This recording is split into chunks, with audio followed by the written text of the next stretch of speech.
So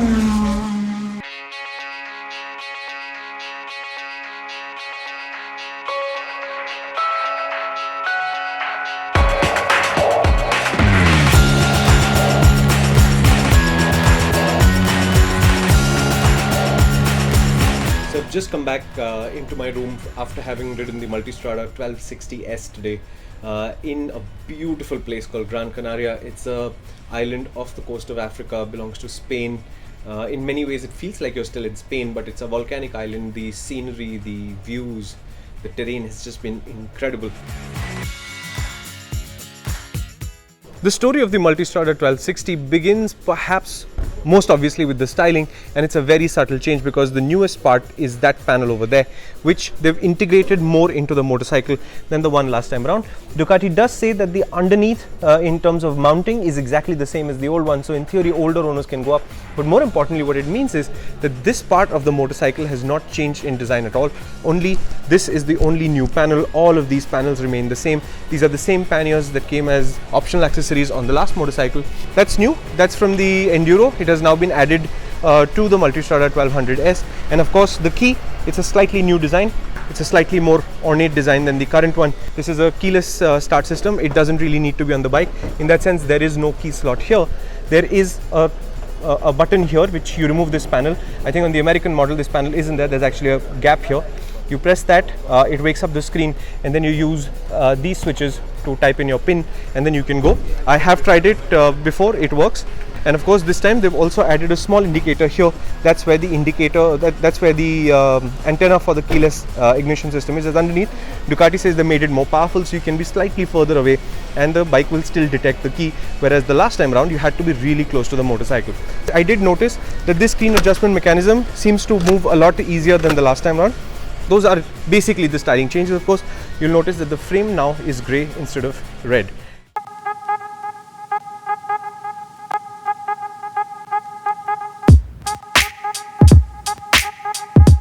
That is a new engine. It's based on the Diavel's engine. It's a 1260cc engine. However, Ducati have not worked on the cam profiles, the throttle bodies, none of those. They all carry on from before, but they have remapped this engine and makes a huge amount of difference, because from 3500 rpm onwards the amount of torque that 1260 has is vastly more than what the 1200 used to produce, although peak torque is just 1 Newton meter more.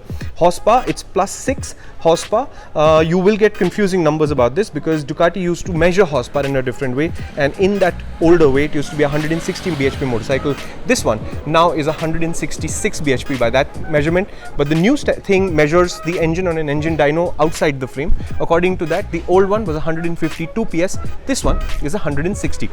The frame itself is also new. This part not so much, but this area is completely new because they've opened the rake out 1 degree. The trail increases 6 mm. It's a much longer wheelbase, I think almost 5 centimeters longer, and that's because this swing arm, single-sided, still is longer as well. The reason to do that, Ducati tells us, is because while the old motorcycle was really appreciated, it could feel like it was too nervous and too agile, and a lot of people wanted a more stable feeling motorcycle. So to do that is why this chassis has been lengthened, why this steering has been made a little bit more lazy, so that when you add luggage, when you add a pillion, the motorcycle remains as stable and as sporty in feel as it would be when you're alone. And honestly, you can immediately tell, because from the 1200S to the 1260S, the difference in handling is noticeable. This is a much calmer motorcycle. It turns a little bit more slowly, it's a little bit more stable, and I think it makes your riding experience a little bit calmer, although you can go quite fast, just like the old one. This is the low version of the standard seat, so there's no piece of plastic here. You'll see that the gap in the seat here has been taken care of. These are all new plastics where they worked on the finish of this motorcycle, because the old one, this area was not very well resolved. There were lots of big panel gaps in this area. That's been sorted. Like I said, all of these panels are the same. This is the only new panel visually. At the front, you've got these gold wheels that comes only on this white model and on the grey model. These gold wheels are also lighter, 300 grams lighter, says Ducati, than the old model, which of course is a huge difference because this is part of the unsprung mass. It's a rotating piece of equipment. That means it also has gyroscopic inertia. All of those angles, this is a very crucial place to lose weight from, and they have. But that aside, not much has changed. Those are the same 330 mm Brembos. That's the M4.32 caliper. Ducati says it's the highest resolution screen they've ever put on a motorcycle. So that's what the screen looks like. All of it has been reorganized. So this is the new settings menu. This is where your current settings, coolant temperature, preload, fuel gauge, odometer. The usual warning signs are in the middle. The warnings, if there are any, for example, lock didn't work or whatever, comes here. Clock, rev counter. This display changes. So if I were to change modes, let's go to sport mode. Okay, that's the display.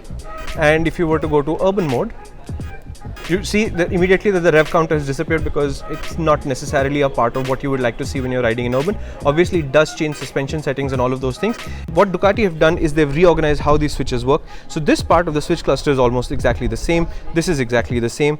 This icon is new because now it reminds you that you can use this to set preload. So if I'm using that button and I press down and hold, it takes you into the preload setting menu. So right now it's set for rider. I can set for rider plus baggage, rider, passenger and baggage. That's usually the full preload mode. So if you want to use it, you can use it as a shortcut for full preload if you want to, because if you notice, if you see that, that's the preload adjuster on the front fork. It's not electronic, only the rear is adjusted by this. So let's go back and keep it at rider plus baggage. Immediately the bike will readjust to this load mode. You can also go into the settings menu. As you can see, it's selected here. So I press enter, and now you can choose what you see on screen when you select a mode. You can set the pin code. There is a lap timer. You can choose if the backlight automatically switches from dark to light, because there is a light sensor that does that. Dates and clocks, units. There is a service indication. So it tells you now that I have an oil service coming up in 346 kilometers. Desmo service is still 29,000 kilometers away. And since this is a Ducati bike, it doesn't have a number, but a personally owned bike will actually have an annual service date here as well. Load mode is what we were playing with, the preload. There is the new Bluetooth system. There are automatic indicators. Currently they are off. You can set them to auto or manual. So currently this is on automatic, so the bike studies the distance or the lean angle and turns them up on its own. That's basic battery information. So let's go back all the way up to the riding mode, right? So if you go into riding modes, let's say why not urban, you can set the engine. Now what Ducati have introduced this time are graphics like this. So if you set the engine on low response, so this is the 100 bhp mode where the engine response is really soft. It tells you that you're selecting reduced power and a smooth motorcycle. If you were to switch to medium instead, notice it changes full power and smooth. If you switch to high, which is what we rode mostly in because we were in sport mode all day more or less today, it goes to full power and dynamic. This is your current selection. So I think these graphics appear in every single menu. Okay, so again, if I were to go up, you can see that it changes. So 6, traction control was road and towards safety. If I go to 5, it's less safety, a little bit more performance oriented. 4 is even more performance oriented, and at 3, you're fully performance oriented. So again, remember, this is our selection. The current selection is 6. So let's go back to 6 and keep it at that. Similarly, ABS. For every single one of these options, Ducati has added a little graphic. Basically, I think the idea is to ensure that customers who are setting up this bike understand what choices they are making, because this is of course a very, very adjustable motorcycle. The suspension on the S is of course fully electronic and semi-active. It figures out what you're doing depending on the mode, and it decides what to do according to those things. My personal pet peeve is that there is no 24-hour clock. Alright, so that's the story of the Ducati in terms of what have they done.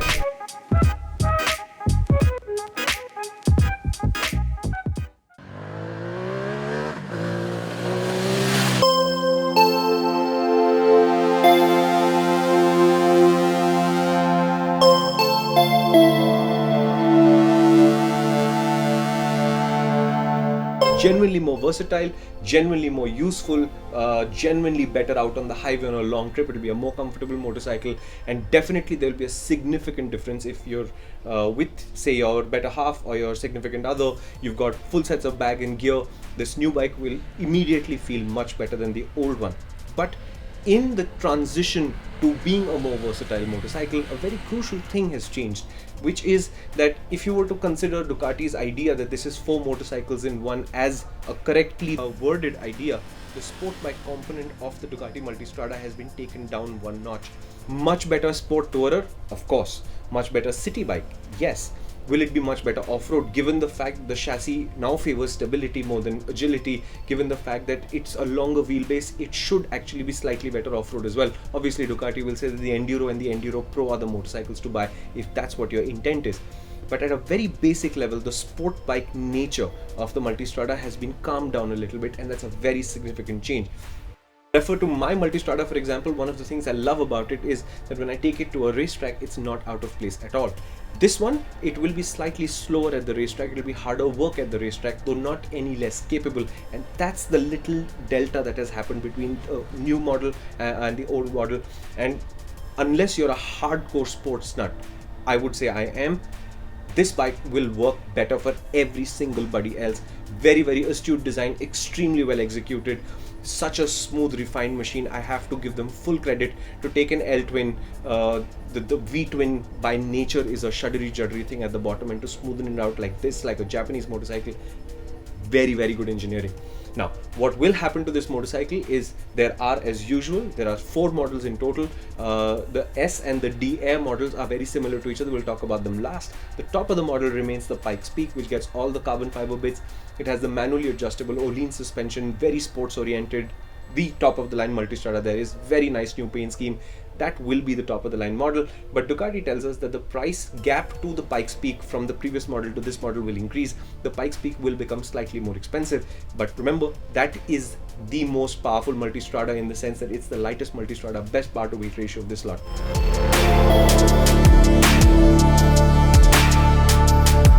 Almost 6 or 8 kilos more than the S if memory serves. At the bottom, of course, is the manually adjustable SARC suspension equipped 1200. That's the base model. Ducati typically sells most of their S models, not as much as the base model. So that's the base model. It will come to India too. In the middle are the S and the D Air. The DS is the S, but it adds a sensor for an airbag, which you buy from a Ducati jacket. Unfortunately, they only sell it in Europe so far, so you will never not get the D Air in India, and that leaves us with the S, which got all the bells and whistles, all of the electronics. The new for this year is the quick shifter. Like I said, the suspension's been reset. The strategy remains the same, but it's been reset for the longer wheelbase. You've got a new engine management computer that is calibrated to the new engine, which runs the same valve timing and all of that as the old 1200, but uses the new 1260. The gearbox is exactly the same, nothing has changed on that front. So it's a lot of small changes that Ducati have done that add up to a huge difference in how the motorcycle feels. What they've done in summary is that this motorcycle is more versatile than before, more comfortable than before, more refined than before, and it has more equipment than before, but the price increase should not be too much. Who love the sporty nature of the Multistrada, they will discover a small gap where it is a little less sporty, and because it is that little less sporty, a hugely more versatile motorcycle. Solid update. That's the new 2018 Ducati Multistrada 1260S.